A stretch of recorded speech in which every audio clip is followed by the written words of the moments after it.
نحمده نصلي ونسلم على رسوله الكريم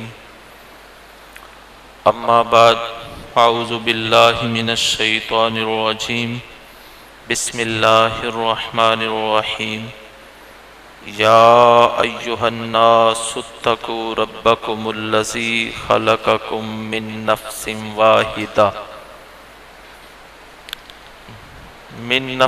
واحدة وخلق منها زوجها وبث منهما رجالا كثيرا ونساء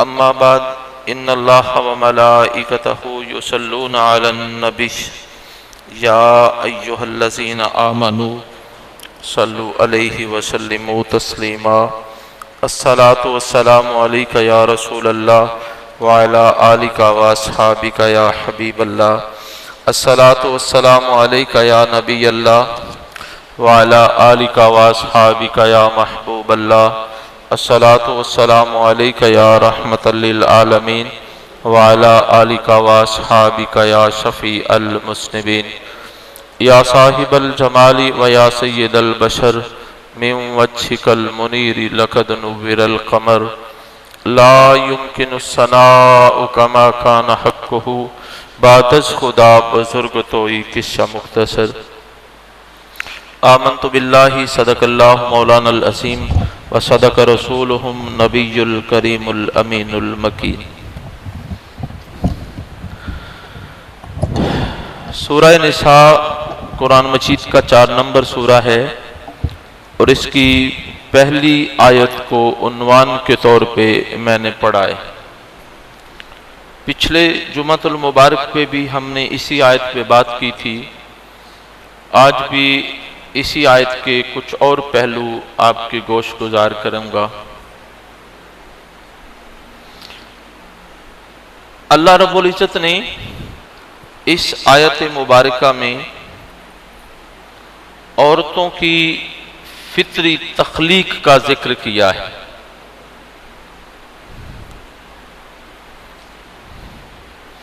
اور عورتوں کے اندر جو فطری طور پہ اللہ رب العزت نے صلاحیتیں رکھی ہیں ان کا ذکر فرمایا ہے۔ عورت کے اندر جو صلاحیت ہوتی ہے کئی مرتبہ معاشرہ، رسم و رواج، حالات اسے ڈیولپ ہونے کا موقع نہیں دیتے، پھر وہ صلاحیتیں دب جاتی ہیں اور جو ان کو رول پلے کرنا چاہیے تھا وہ نہیں کر پاتی۔ پھر ان صلاحیتوں کو بروئے کار لانے کے لیے سوسائٹی میں، معاشرے میں، دنیا میں مختلف تحریکیں اٹھتی ہیں، اور یہ تحریکیں عام طور پہ 3 قسم کی ہوتی ہیں۔ سب سے پہلے مذہبی لوگ ہوتے ہیں جو عورت کو ریسپیکٹ تو دیتے ہیں پر اس کو گھر میں بند رکھنے کی بات کرتے ہیں، اور وہ اعلان کرتے ہیں کہ ہم عورت کو، بیٹی کو، بہن کو، ماں کو، بیوی کو ریسپیکٹ دیتے ہیں، اور وہ اسے ڈیفائن کر رہے ہوتے ہیں پر غلط ڈیفائن کیا جا رہا ہوتا ہے۔ وہ لوگ مذہبی ہونے کے باوجود روشن خیال نہیں ہوتے،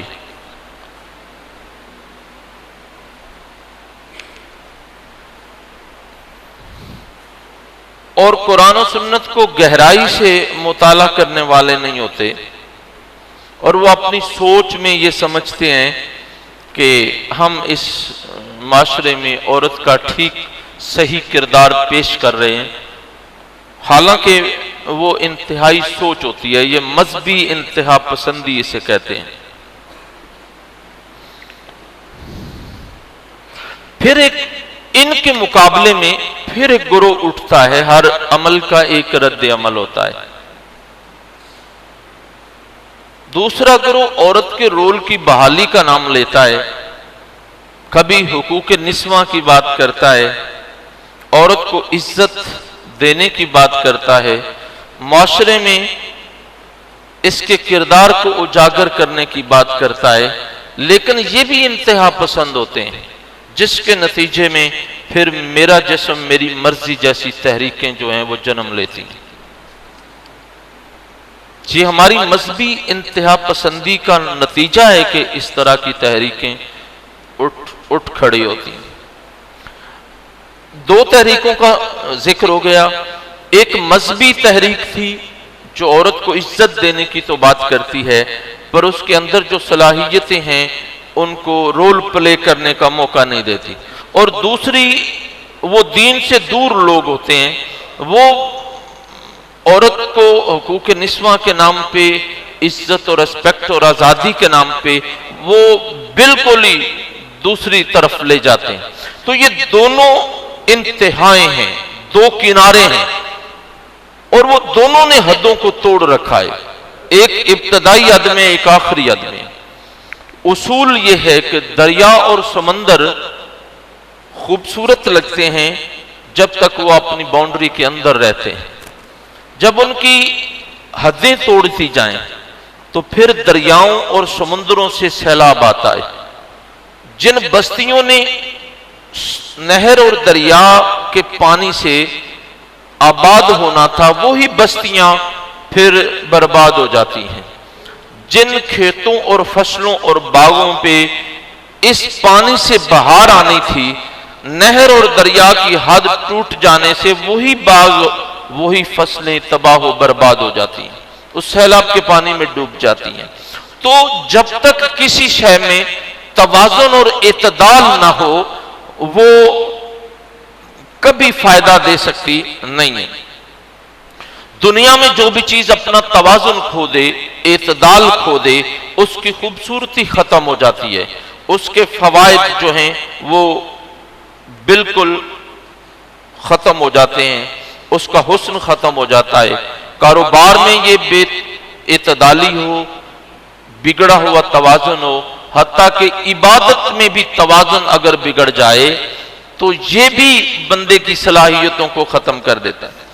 یعنی افراط یا تفریط، کسی شے کو اس کی حد سے گھٹا دینا یا کسی شے کو بالکل بڑھا دینا، یہ دونوں حدیں جو ہیں یہ انتہا پسندی ہیں۔ توازن اس شے کا نام ہے کہ جنگ بھی ہو پر اس میں حقوق سلب نہ کیے جائیں، جنگ بھی ہو توازن کو بحال رکھا جائے، اور اسی لیے اسلام نے حکم دیا ہے کہ جنگ میں عورتوں کو قتل نہ کیا جائے، بچوں کو نہ مارا جائے، عام شہریوں پہ حملے نہ کیے جائیں۔ یہ توازن ہے جو اسلام نے دیا ہے۔ تو اسی طرح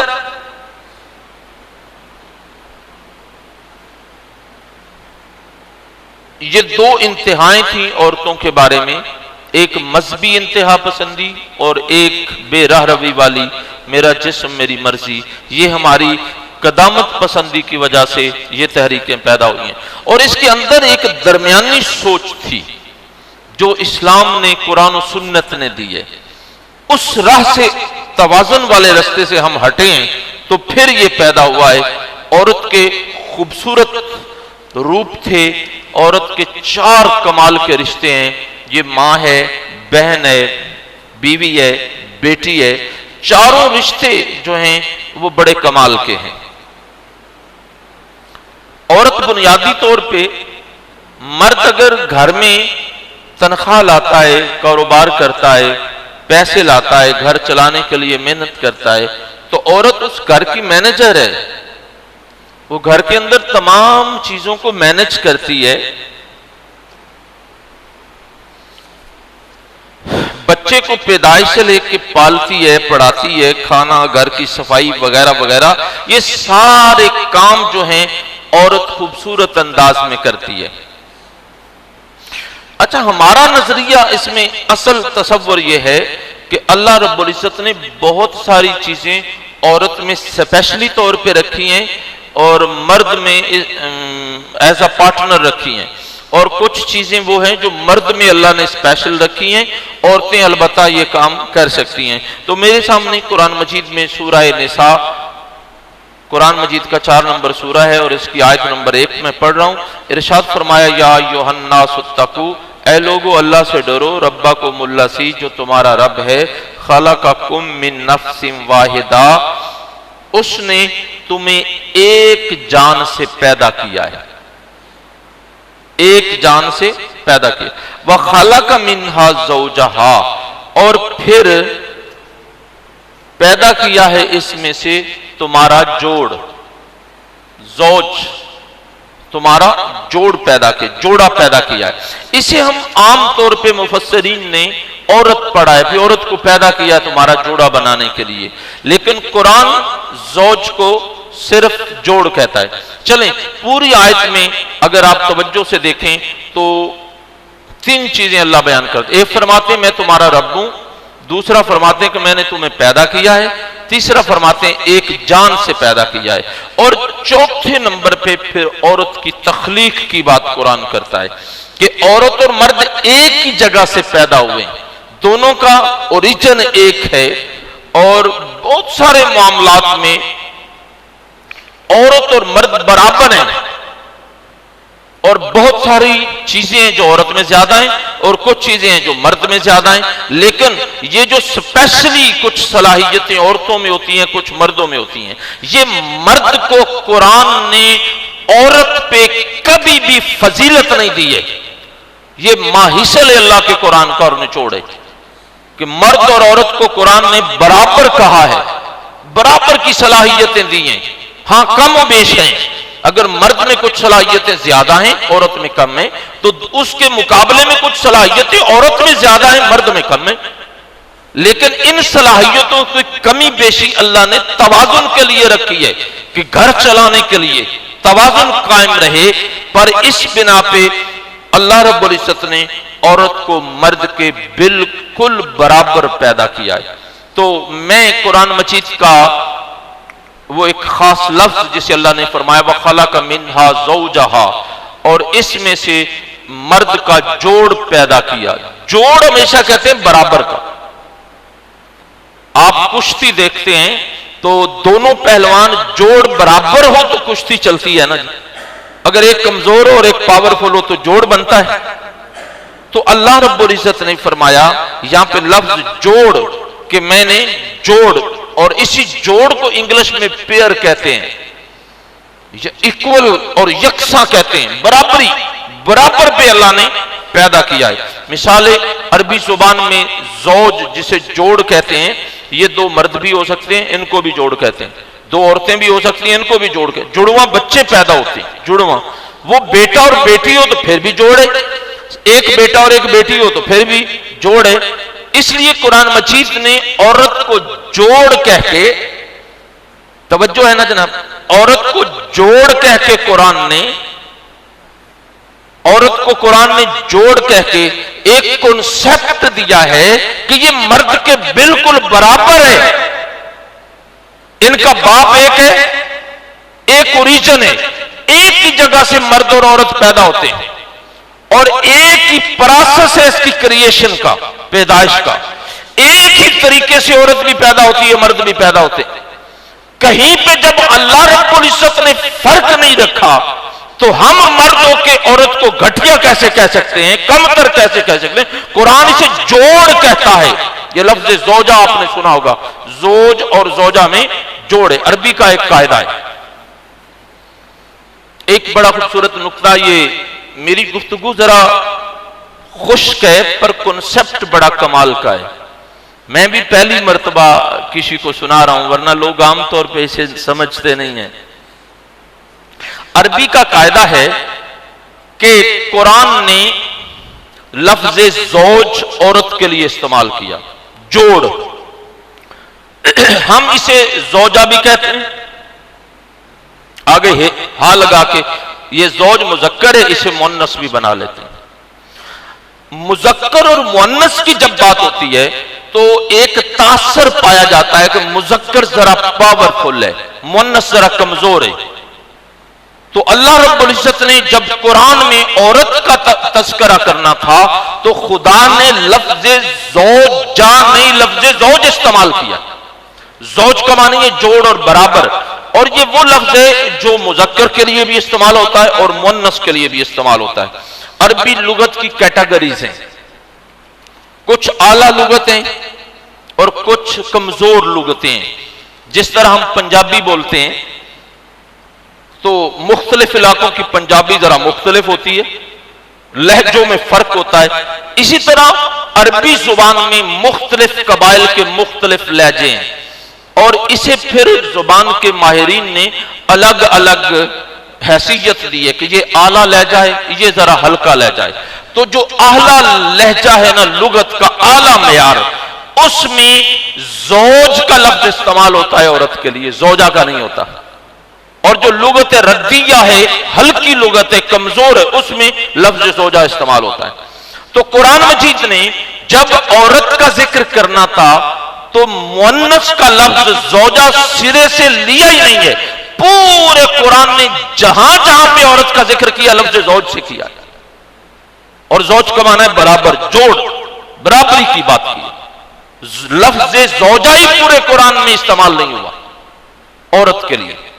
تو قرآن ایک خوبصورت کنسپٹ دے رہا ہے کہ لوگوں یہ عورت تمہارے بالکل برابر ہے، اللہ نے اسے تخلیق اس طرح کیا ہے، اسے ڈیزائن اس انداز سے کیا ہے، اس کے اندر جو صلاحیتیں رکھی ہیں، جو ابیلٹیز رکھی ہیں، وہ تم سے کم نہیں ہے، یہ تمہارے برابر ہے، یہ تمہارا جوڑ ہے بالکل۔ مثال کے طور پہ آپ نبی کریم صلی اللہ علیہ وسلم کی ازواج مطہرات کی بات کرتے ہیں تو لفظ زوجہ ہو تو پھر جمع زوجات ہونی چاہیے تھی۔ کبھی آپ نے سنا ہے زوجات مطہرات؟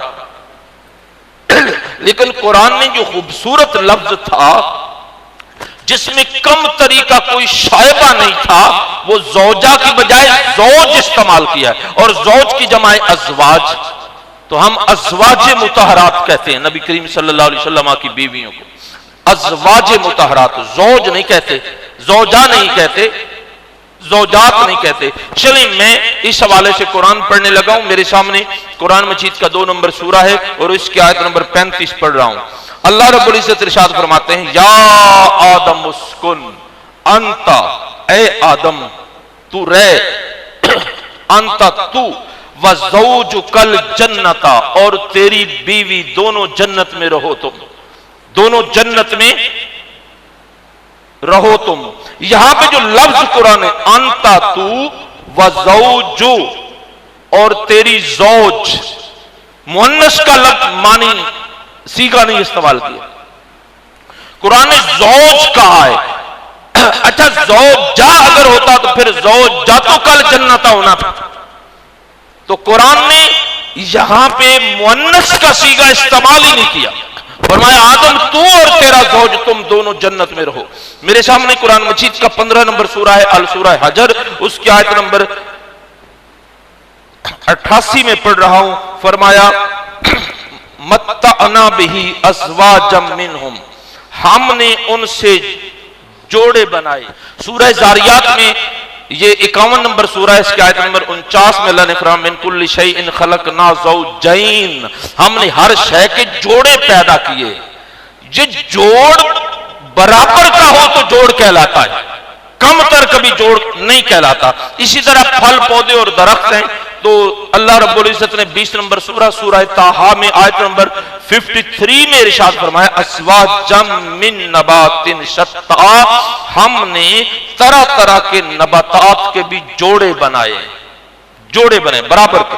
پھر جانوروں کے بارے میں سورہ انعام قرآن مجید کا 6 نمبر سورہ ہے، اس کی آیت نمبر 143 میں پڑھ رہا ہوں، فرمایا ثمانیۃ ازواج، ہم نے 8 جوڑے بنائے ہیں جانوروں۔ اسی طرح سورہ واقعہ میں اللہ نے ارشاد فرمایا جنتیوں کے بارے میں، فرمایا کنتم ازواجا ثلاثا، ہم نے جنت کے 3 طبقات بنائے ہیں۔ یہاں پہ بھی لفظ ازواج جن استعمال ہوا کہ برابر کے طبقات بنائے۔ سورہ نساء میں فرمایا وَخَلَقَ مِنْهَا زَوْجَهَا، ہم نے جوڑ بنایا ہے مرد کا، عورت کو جوڑ بنایا ہے، مرد کا جوڑ عورت کو بنایا ہے، وَبَثَّ مِنْهُمَا، اور پھر ان میں سے رِجَالًا كَثِيرًا وَالنِّسَاء، ان سے پھر مرد اور عورتوں کو پیدا کیا ہے۔ تو اس آیت میں عورت کو مرد کے ایکویلٹی دی ہے قرآن نے، سملیرٹی دی ہے، برابری کی قرآن بات کرتا ہے کہ عورت مرد کے برابر ہے.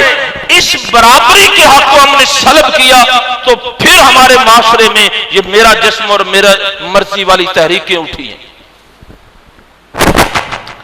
اگر بات ہم عزت اور ریسپیکٹ کی کریں تو پھر میرے سامنے قرآن مجید کا 49 نمبر سورہ الحجرات ہے، اس کی آیت نمبر 13 پڑھ رہا ہوں. ارشاد فرمایا یا ایھا الناس انا خلقناکم من ذکر و انثی وجعلناکم شعوبا وقبائل لتعارفوا. لوگوں ہم نے تمہیں مرد اور عورت سے پیدا کیا اور ہم نے تمہیں قبیلوں اور قوموں میں تقسیم کر دیا تاکہ تم ایک دوسرے کو پہچان سکو. شعوبا وقبائل لتعارفوا. ایک مطلب تو یہ ہے جس کا پچھلے جمعے بھی ہم نے ایک تفسیر اس کی تھی کہ کوئی جٹ بٹ رائی راجپوت ایک دوسرے سے افضل نہیں ہے. یہ قبیلے صرف تعارف کے لیے ہیں. یہ قبیلوں کے اور مختلف قوموں کی ایک دوسرے کی برتری کو قرآن رد کر رہا ہے. اور اس میں ایک اور خوبصورت نکتہ جو چھپا ہوا ہے وہ یہ ہے کہ اللہ نے عورتوں اور مردوں کی بات کر کے پھر فرمایا شعوبا و قبائل لتعارفوا. یہ قبیلے اور خاندان ہم نے تعارف کے لیے بنائے ہیں. مطلب یہ تھا کہ لوگوں مرد اور عورت میں کہیں پہ برتری اور کمتری کا تصور نہ رکھ لینا. یہ دونوں برابر ہم نے پیدا کیے. جس طرح قوموں کو برابر پیدا کیا، کوئی کسی سے افضل نہیں ہے، اسی طرح مرد اور عورت بھی برابر ہیں. ہاں اگر کوئی کسی سے برتر ہے تو پھر اس برتر کو قرآن نے ایک اور کنسپٹ سے برتری ثابت کی ہے. اللہ رب العزت اسی سورہ کی آیت نمبر 13 میں ارشاد فرماتا ہے ان اکرمکم عند اللہ اتقاکم. فرمایا لوگو تم میں سے افضل وہ ہے جو متقی ہے. تو اللہ آیت کو سامنے رکھیں تو اللہ رب العزت ایک ہی کنسپٹ قرآن میں ہمیں دے رہا ہے کہ کوئی مرد کسی عورت سے، کوئی عورت کسی مرد سے افضل نہیں ہے، نہ عورت کسی عورت سے، نہ مرد کسی دوسرے مرد سے، نہ مرد اور عورت کسی سے افضل ہیں. ہاں افضلیت کا معیار یہ ہے عورت میں تقوی آ جائے تو مرد سے افضل ہو جاتی ہے، مرد میں پرہیزگاری آ جائے تو زمانہ بابا فرید الدین گنج شکر کہتا ہے، عورت میں اطاعت گزاری کا عنصر آ جائے، پیدا ہو جائے، زمانہ سیدہ رابعہ بصریہ کہتا ہے. تو ارشاد فرمایا لوگوں اگر کوئی افضل یا برتر ہے تو اس کا معیار تقوی اور پرہیزگاری ہے، ورنہ اپنی ذات میں تخلیق کے اعتبار سے مرد اور عورت دونوں برابر ہیں. افضلیت کا معیار صرف تقوی ہے. قرآن مجید کا 4 نمبر سورہ نساء ہے. میں اس کی آیت نمبر 34 پڑھ رہا ہوں. یہاں پہ ایک کنسپٹ پڑھ کے دھوکہ دیا جاتا ہے اور کچھ معاشرے کے لوگ سمجھتے ہیں. فرمایا الرجال قوامون علی النساء. ہم نے مردوں کو عورتوں کے محافظ اور کفیل بنایا ہے، مردوں کو عورت کا محافظ اور کفیل بنایا ہے. تو اس میں مرد کی افضلیت نہیں ہے، ذمہ داری ڈیوائیڈ کی جا رہی ہے کہ مرد محافظ اور کفیل ہوگا. مطلب مرد پروائیڈر ہوگا عورت کو اور عورت گھر کی مینیجر ہوگی. مرد محنت مزدوری کر کے پیسے کما کے لائے گا، گھر دے گا اور گھر کے اندر کے سارے معاملات کو عورت مینیج کرے گی. مرد پروائیڈر ہے قرآن کہتا ہے، عورت مینیجر ہے. دونوں کے اپنے اپنے فرائض ہیں، اپنی اپنی ذمہ داریاں ہیں. نہ مرد عورت سے اعلیٰ ہے نہ عورت مرد سے افضل ہے. ہاں افضلیت کا معیار تقوی ہے. جو عورت تہجد پڑھتی ہے، پرہیزگار ہے، عورت کا معیار سیرت و کردار کی وجہ سے افضل ہوگا. مرد اپنی سیرت و کردار کی عورت سے افضل ہو سکتا ہے، بلکہ اپنے نفس کے اعتبار سے یہ ان کا جو کریشن اوریجن ہے وہ ایک ہی ہے. دونوں ایک ہی پراثت سے پیدا ہوئے ہیں، ایک ہی ماحول ملا ہے مرد اور عورت دونوں کو. ہاں تقوی ایک معیار ہے جس سے عورت بھی افضل ہو سکتی ہے، مرد سے مرد بھی افضل. چلیں اس کنسپٹ کو میں اللہ کے قرآن سے پڑھنا چاہتا ہوں. میرے سامنے قرآن مجید کا 3 نمبر سورہ سورہ آل عمران ہے، اس کی آیت نمبر 42 پڑھ رہا ہوں۔ ارشاد فرمایا یا مریم ان اللہ اصطفاک و طہرک واصطفاک علی نساء العالمین۔ فرمایا لوگوں مریم کی بات کر رہا ہوں میں، سیدہ مریم کی بات، بے شک اللہ تعالیٰ نے مریم کو چن لیا ہے، وطہرک، اور مریم کو کمال درجے کا تقوی اور طہارت دیا ہے، واصطفاک علی نساء العالمین، فرمایا زمانہ بھر کی عورتوں سے اللہ نے افضلیت بخشی ہے۔ یہ سیدہ مریم ہے، اللہ رب العزت نے 2 چیزیں آپ کو عطا کی ہیں، فرمایا ایک تو میرا انتخاب ہے کہ میں نے مریم کو چن لیا، یہ سیدہ مریم کو چن لینا یہ اللہ رب العزت کا وہ اعزاز ہے جو شاید کسی اور کے حصے میں نہ آیا اس دور اور زمانے میں۔ اور دوسرا ارشاد فرمایا کمال درجے کی پاکیزگی ہے، سیرت اور کردار کی پاکی ہے، پیورٹی ہے سیرت و کردار میں، فرمایا یہ سبب ہے افضلیت کا کہ سیرت اور کردار میں پاکیزگی ہو۔ اگلی ایک خوبصورت آیت میں پڑھ رہا ہوں جہاں پہ ارشاد فرمایا وَأَوْحَيْنَا إِلَىٰ أُمِّ مُوسَىٰ، ہم نے حضرت موسیٰ کی ماں کی طرف وحی فرمائی، حضرت موسیٰ کی ماں کی طرف وحی فرمائی۔ ڈائریکٹ کمیونیکیشن کی بات اللہ فرماتے ہیں کہ میں نے ڈائریکٹ بات کی ہے حضرت موسیٰ کی اماں جی سے۔ یہ جو ڈائریکٹلی حضرت موسیٰ کی ماں سے بات کرنا ہے، وحی فرمانا ہے، یہ شرعی وحی نہیں ہے، شرعی وحی ہو تو پھر نبوت ثابت ہوتی ہے، یہ وحی بمعنی الہام ہے کہ میں نے ڈائریکٹ حضرت موسیٰ کی ماں سے بات کی ہے، اللہ فرماتے ہیں، اور یہ ڈائریکٹ کمیونیکیشن اور پھر اس کا اعلان، یہ وہ افضلیت ہے سوائے نبیوں کے بندوں میں کسے ملا ہے؟ مردوں میں۔ یہ بڑی کمال ایک حد ہے افضلیت کی، اللہ رب العزت نے ایک عورت کو بخشی ہے۔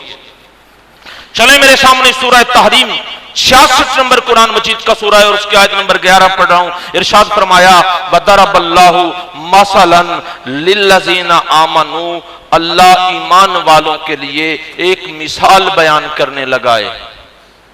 مولا کس کی؟ ایمان والوں کے لیے، دنیا بھر کے ایمان والوں کے لیے، مردوں کے لیے بھی اور عورتوں کے لیے بھی، کوئی تخصیص نہیں ہے، اللہ مثال بیان کرنا چاہتا ہے۔ مولا کس کی؟ فرمایا امرأۃ فرعون، فرعون کی بیوی کی مثال دینا چاہتا ہوں۔ نہیں آپ کو سمجھ نہیں آئی تو پھر میں دوبارہ کہنا چاہتا ہوں، فرمایا زمانے بھر کے ایمان والے لوگوں اور ایمان والی عورتوں کو مثال دینا چاہتا ہوں۔ امرأۃ فرعون، وہ فرعون کی بیوی حضرت آسیہ کی ہے۔ تو کتنا بڑا مقام و مرتبہ ہے کہ اللہ رب العزت ایک عورت کی سیرت اور کردار کو سامنے رکھ کے ایمان والوں کو ہدایت دینا چاہتا ہے، ایمان والوں کو ایک مثال دینا چاہتا ہے، ایمان والوں کو صراط مستقیم کی تربیت دینا چاہتا ہے، ایک ماڈل دکھانا چاہتا ہے، ایک نمونہ دکھانا چاہتا ہے، ایمان والے مردوں کو بھی اور عورتوں کو بھی، اور اس کے لیے انتخاب ایک عورت کا کر رہا ہے، انتخاب ایک عورت کا۔ تو رول ماڈل بنا کے حضرت آسیہ کو اللہ پیش کرنا چاہتا تھا۔ تو عورت کو اللہ تعالیٰ نے جو بے پناہ خوبیاں بخشی ہیں، ان میں رحمت ہے، شفقت ہے، محبت اور پیار ہے، یہ 4 وہ خوبیاں ہیں جو تمام تر اخلاق کا نچوڑ ہیں، حسن اخلاق کا نچوڑ ہیں، اور اخلاق کی تمام شاخیں انہی 4 پوائنٹ سے نکلتی ہیں، محبت، رحمت، شفقت اور پیار، انہی سے سارے اخلاق کو سمیٹ لیں تو یہی کچھ بنتا ہے، اس کو پھیلا دیں تو زمانے بھر کے خوبصورت اخلاق انہی سے پھیلتے ہیں اور نکلتے ہیں۔ اور یہ 4 چیزیں مرد کی نسبت اللہ نے عورت کو زیادہ دی ہیں۔ اس پہ بھی میں قرآن پڑھوں گا، یہ میرا ذاتی کانسیپٹ نہیں ہے۔ تو کسی بھی طریقے سے عورت مرد سے کم نہیں ہے۔ حضرت موسیٰ علیہ السلام اور حضرت خضر علیہ السلام کا مشہور واقعہ، سورہ کہف قرآن مجید کا 18 نمبر سورہ ہے اور اس کی آیت نمبر 81 پڑھ رہا ہوں۔ فرمایا وَأَمَّا الْغُلَامُ، رستے میں ایک خوبصورت بچہ نظر آیا ہے، حضرت خضر علیہ السلام نے اس کے منہ پہ تھپڑ مارا ہے، قتل کر دیا اس بچے کو، ایویں ہی نہ کوئی گل لے نہ بات ہے، قتل کر دیتا ہے۔ موسیٰ علیہ السلام نے پوچھا خضر ہیں تے اللہ دا ولی پر آ کی کیتا ہی؟ فرمایا تینوں نہیں پتا، قرآن پھر شکایت، قرآن کوٹ کرتا ہے، مجھے نہیں پتا علم غیب کیا ہوتا ہے، شاید آپ علم غیب کو سمجھتے ہوں، یہ میں کسی نبی کی نہیں ایک ولی کی بات کر رہا ہوں، اور حوالہ قرآن میں یہ نہ ہوتا تو میں کبھی نہ مانتا اسے، اتنا بڑا غیب اور آنے والے زمانے کی خبر۔ فرمایا فخشینا، میں نے اس بچے کو قتل اس لیے کیا، فخشینا پس مجھے خوف یانم و کفرا کہ اس کے والدین مومن تھے اور اس بچے کی وجہ سے کہیں وہ کفر میں مبتلا نہ ہو جائیں، گمراہی میں نہ جا پڑیں، تو میں نے بچے کو مار دیا۔ بچہ بھی جوان ہوا نہیں، بالغ نہیں ہوا، ابھی نیکیوں اور گناہ لکھنے والے فرشتے ابھی اس کے کندھوں پہ نہیں آئے، شریعت کی حدیں اس پہ لاگو نہیں ہوئی۔ قرآن کہتا ہے کہ ایک ولی نے اسے قتل کر دیا، کہتا ہے یہ بڑا ہو کے کل نہیں پرسوں نہیں 10 سال کے بعد 15-20 سال کے بعد یہ بڑا ہو کے اپنے والدین کے ایمان کو کمزور یا گمراہی میں مبتلا کرنے کا باعث بنے گا۔ چلو اللہ نے لکھ دیا تھا لو محفوظ پہ، پر کمال کا جو بندہ ہے اس کے لکھے کو مٹا رہا ہے، اسے غیب کہتے ہیں۔ چلے میں اس پہ بات نہیں کرنا چاہتا، اگلی بات، بچے کو قتل کر دیا۔ موسیٰ علیہ السلام نے پوچھا خضر علیہ السلام یہ کیا کیا آپ نے؟ ارشاد فرمایا فَأَرَدْنَا أَن يُبَدِّلَهُمَا رَبُّهُمَا خَيْرًا مِّنْهُ، فرمایا میں نے چاہا کہ اس برائی کو نیکی سے بدل دوں۔ یہ لاہور کی سرزمین پہ لیٹا ہوا کلندر ہمیں نہیں کہتا نگاہ مرد مومن سے بدل جاتی ہیں تقدیریں، مرد مومن ہو تو صحیح۔ تو میں نے بچے کو مار دیا اور اللہ سے دعا کی ربہما خیرم منہ زکاتم و اقرب رحما، کہ مولا اس بچے کے بدلے میں اس کے والدین کو ایک ستھرا مہربانی اور رحمت والا صلہ دے دے، جس میں پاکیزگی کردار بھی ہو، مہربانی بھی ہو اور رحمت بھی ہو، زکاتن پاکیزہ ہو، اقرب ہو بہت زیادہ ہو، رحما رحمت سے، رحمت بھی ہو اس میں، اللہ سے رحمت مانگی ہے، جسے سمجھ آئیے وہ زبان اللہ کہہ دے۔ مولا پتر مار چھڑے ہے، پتر بیٹے کو قتل کر دیا ہے، اور ولی کہتے ہیں مولا بیٹے کے بدلے میں رحمت دے دے ان کو، نہیں سمجھ آئی آپ کو؟ فضل کو قتل کر کے مولا ان کو رحمت دے دے، ولی کہتا ہے رحمت دے دے، تو اللہ نے پھر بیٹی دی ہے، زور سے زبان اللہ کہیں، اللہ نے بیٹی دی ہے کہ میرے بندے اگر مجھ سے رحمت مانگتا ہے، شفقت مانگتا ہے، مہربانی مانگتا ہے، تو میں نے جو تخلیق کی ہے وہ عورت سے بڑھ کے مرد میں نہیں ہو سکتا یہ سارا کچھ۔ اور پھر تفسیریں اٹھا کے دیکھیں، اس بیٹی سے پھر 70 نبی پیدا ہوتے ہیں۔ تو رحمت اور شفقت جو ہے یہ خدا نے بیٹیوں کو کثرت سے عطا کیا۔ یہی بیٹی جب بیوی بنتی ہے تو میرے سامنے قرآن مجید کی سورہ روم 30 نمبر سورہ کی آیت نمبر 21 میں پڑھ رہا ہوں، فرمایا ازواجا لتسکنوا الیہا، ہم نے تمہاری بیویاں اس لیے بنایا ہے تاکہ تمہیں ان سے سکون ملے۔ سکون وہیں سے ملتا ہے جہاں پہ محبت ہو، سکون وہیں سے ملتا ہے جہاں پہ شفقت ہو، سکون وہیں سے ملتا ہے جہاں پہ قربانی کا جذبہ ہو، سکون وہیں سے ملتا ہے جہاں پہ رحمت، شفقت، محبت، قربانی اور پیار کا جذبہ ہو، تو فرمایا مرد کو سکون دینے کے لیے یہ چاروں چیزیں ہم نے اکٹھی کر کے عورت میں رکھ کے اسے بیوی بنا دیا تاکہ مرد کے لیے سکون کا باعث بنے۔ یہ قرآن کا کنسپٹ ہے عورت کے بارے میں۔ اللہ اکبر۔ تو امام رحمت، شفقت اور محبت، یہ عورت کو اللہ نے اتنا کمال کر دیا۔ میں اس پہ اور بھی قرآن پڑھوں گا تو میرا وقت ختم ہو جائے گا، میں اپنا ٹاپک کو کمپلیٹ کرنا چاہتا ہوں۔ میرے سامنے امام طبرانی کی المعجم الکبیر ہے، جس کی حدیث نمبر 11957 میں پڑھ رہا ہوں۔ آقا علیہ السلام نے ارشاد فرمایا، جس کو اللہ نے بیٹے دیے اور بیٹیاں دیں، جس کو اللہ نے بیٹے بھی دیے اور بیٹیاں بھی دی، یہ دین ہے جو ہم نے کبھی سیکھا نہیں ہے، ہم اس پہ توجہ نہیں دیتے۔ جس کو اللہ نے بیٹیاں دی اور بیٹے بھی دیے، فرمایا اولاد میں برابری کرو، بیٹی کو کم نہ سمجھو، بیٹے کو برتری نہ دو۔ تم بیٹے کو برتری دو گے تو بیٹی کا ننھا سا دل ٹوٹ جائے گا۔ کبھی بیٹیوں پہ بیٹوں کو برتری نہ دو۔ فرمایا اولاد میں برابری کرو، اور پھر فرمایا اگر میری چوائس ہوتی میں دونوں میں سے کسی کو ترجیح دینا چاہتا تو فرمایا میں بیٹیوں کو ترجیح دیتا۔ ہائے ہائے، زور سے سبحان اللہ کہیں یار، اتنی کمال کی حدیث پڑھ رہا ہوں میں، میرے لیے نہیں، آقا علیہ السلام کی حدیث کے لیے۔ فرمایا لوگوں تمہیں اللہ نے بیٹیاں دی ہیں، بیٹے دیے، دونوں میں برابری رکھو۔ اگر محمد کریم سے پوچھتے ہو، میں اگر دونوں میں سے کسی کو عزت زیادہ دیتا، پیار زیادہ کرتا، تو میں بیٹی کو ترجیح دیتا بیٹوں کو۔ اللہ اکبر، اللہ اکبر۔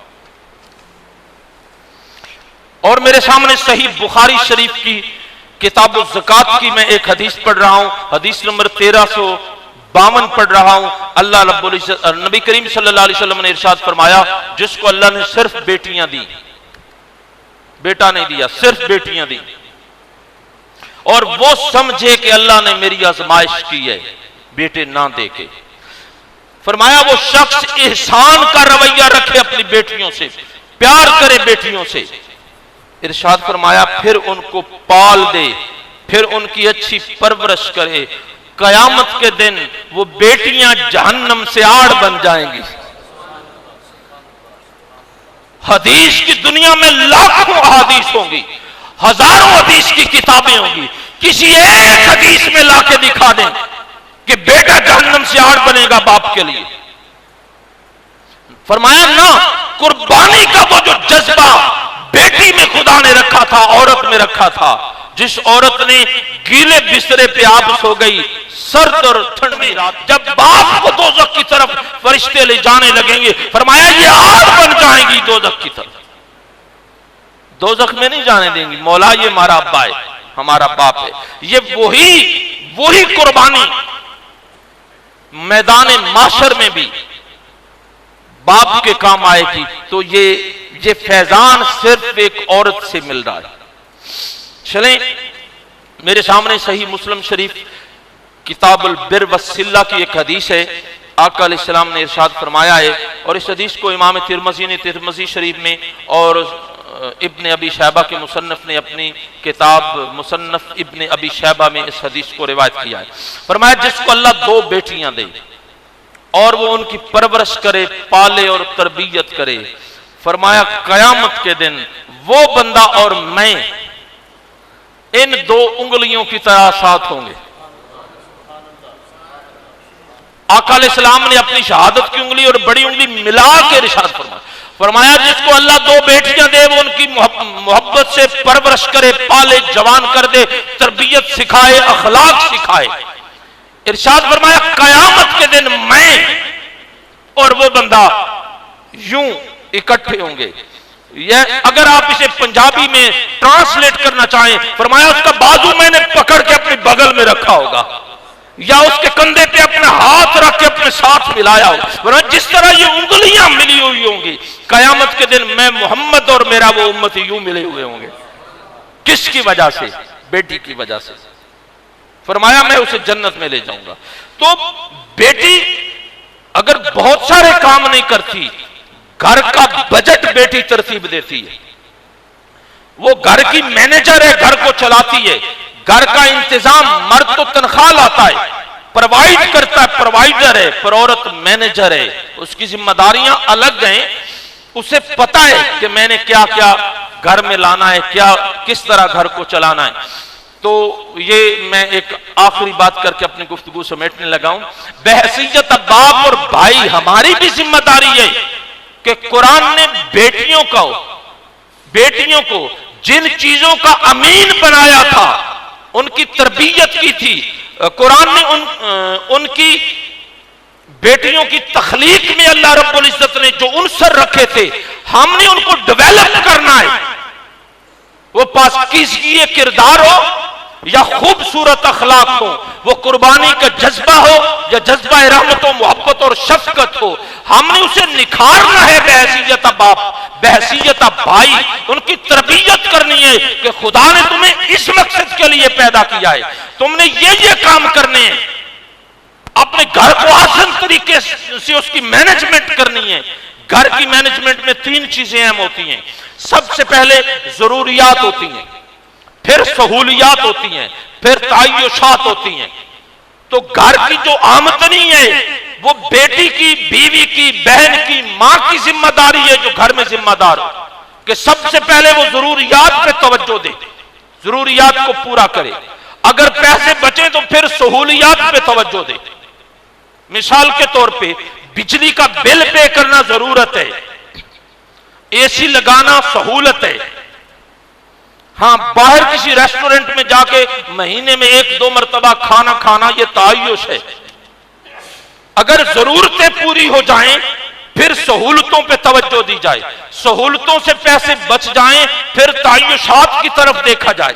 یہ سارا کچھ بیٹی کو سکھانا ہماری ذمہ داری ہے تاکہ وہ اگلے گھر میں جا کے جب اپنی مینجمنٹ کرے، گھر کی مینجمنٹ کرے، تو کوئی بھی دیکھنے والا یہ نہ سمجھے کہ اس بیٹی کی تربیت باپ نے اچھی نہیں کی ہے، اور پھر اسی بیٹی کو آگے چل کے ماں بن کے ایک اور معاشرے کی تکمیل کرنی ہے۔ میں آخری بات کر رہا ہوں، میرے پاس صرف 3 منٹ ہیں۔ میرے سامنے امام ذہبی کی سیر اعلام النبلاء کا ایک صفحہ میرے سامنے ہے، جس میں آپ فرماتے ہیں کہ مدینہ منورہ میں بنو امیہ کے زمانے میں ایک آدمی جس کا نام فروخ تھا، وہ بنو امیہ کے زمانے میں جہاد پہ چلا گیا، 27 سال تک وہ جہاد پہ ہی رہا، واپس ہی نہیں آیا، دور سے دور چلا گیا، گھر میں 30,000 دینار اپنی بیوی کو دے کے گیا تھا، اور اس کی بیوی حاملہ تھی۔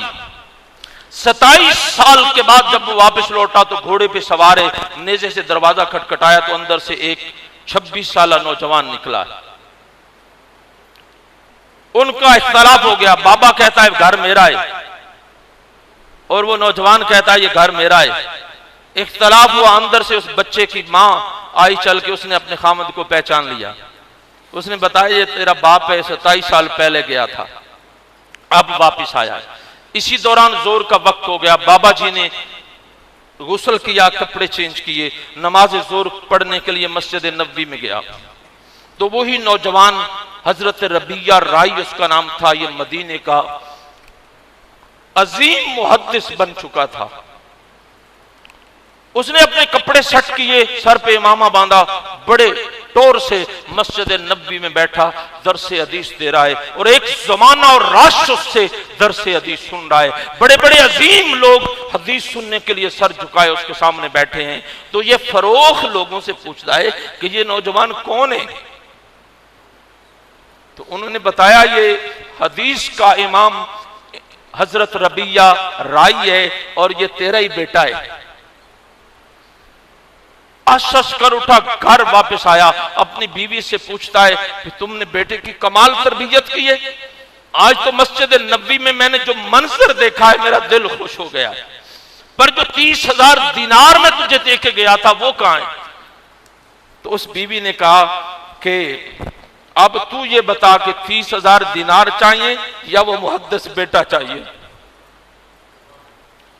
تو وہ کہنے لگا میں اس محدث بیٹے کو تو کروڑ دینار میں بھی خرید سکتا ہوں، تو پھر بیوی نے بتایا کہ میں نے 30,000 دینار میں سے ایک ذرہ بھر بھی پیسے ضائع نہیں کیے، سارے تیرے بیٹے کی تعلیم و تربیت پہ خرچ کیے۔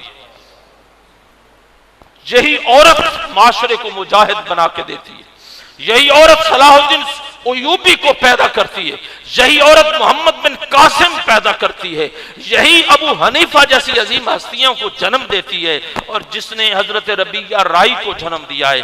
تو اللہ رب العزت ارشاد فرماتے ہیں، لوگوں عورت کو اللہ رب العزت نے تخلیقی اعتبار سے مرد کے بالکل برابر بنایا ہے۔